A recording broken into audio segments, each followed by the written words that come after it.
So here are some quick and dirty facts on reverse racism. 1. Reverse racism does not exist. I can agree with that. 2. Reverse racism is not real. I can agree with that. 3. No, seriously, it's not a thing. Yeah, I can agree with that. Reverse racism would be not racism.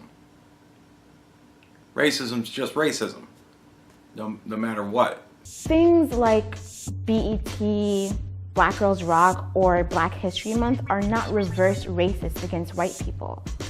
I would say that that's true. Anybody can watch BET. If you want to say Black Girls Rock, whatever, but if somebody puts White Girls Rock on a t-shirt, you can't call that racism. And what the fuck even was the other one?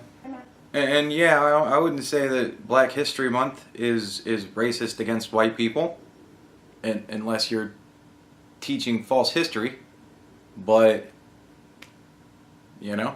Because remember, in a society where white is seen as the default race, all history is white history. Well, in a country that was started by white people and is predominantly made up of white people, yeah. But racism isn't just someone feeling superior to another race and then discriminating against them. That's just the tip of a very messed up iceberg. Yeah, pretty much anything you do because you don't like somebody of another race, that's racism. And yeah, it can get pretty messed up. Racism works on both an individual and societal level. The society is made up of individuals. It's not its own thing. There isn't a society that you can point at and go, that's society right there. It's how all of the individuals interact with each other. That's society. Minorities have fewer opportunities to express prejudice against whites. I'd say you have all the same opportunities. It's just whether or not you take part in it. That's what makes you good or bad. And they lack the institutional power that protects them if they do. In this day and age, I wouldn't really say that there's any sort of institutional power that protects white people from being racist. Pretty much anything you do in any way that is in any way criticizing anybody of another race, if you're a white person, you're pretty well fucked. So, there aren't really a whole lot of protections. Let me reiterate.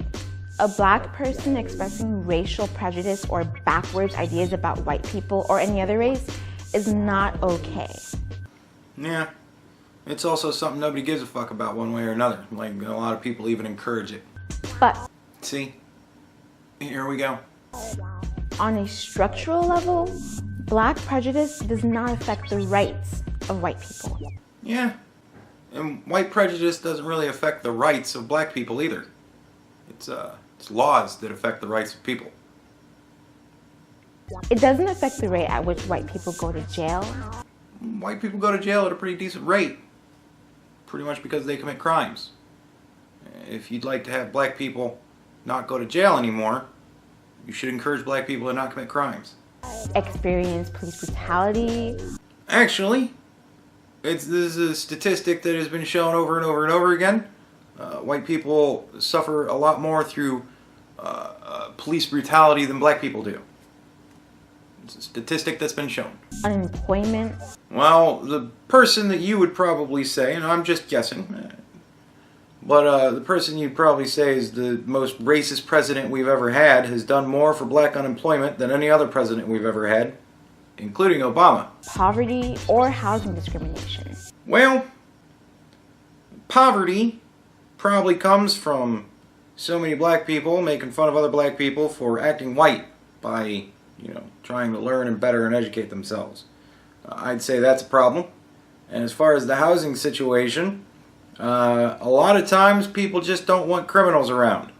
And considering that black people are far more likely to be involved in gang violence or drug dealing, it's all in how you purport yourself when you go to get that apartment. You got to dress nice and act like you want to be welcomed into that environment. If you go in there with your pants hanging halfway down your ass, they're probably going to think you're in a gang. Because that's kind of the way that things are connected with gangs. Minorities deal with these realities at a much higher number.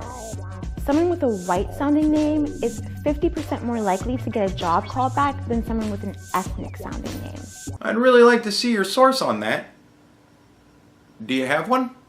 Black people are more likely to be killed by police. No, that's not true. And twice as likely to be killed while unarmed. I'd like to see your source on that. Do you have one? What's the reverse of that? Black people not getting killed by police. If you think about it, reverse racism would actually be kind of great, because it would mean that we lived in a society where all racial groups had equal power. That kind of sounds like you just want to be racist. What is this video? But we don't. Yeah. Because it's bad, no matter who's being racist. So do those who cry reverse racism when a show like Blackish premieres or when President Obama uses the N-word? Please, just stop. Yeah, I've never heard of Blackish before. I don't know what's involved in it, but I would imagine if it's, a show about black people being racist against white people, then that's racist. And as far as Obama using the N-word, I really don't care. The language doesn't bother me. I'm not that sensitive.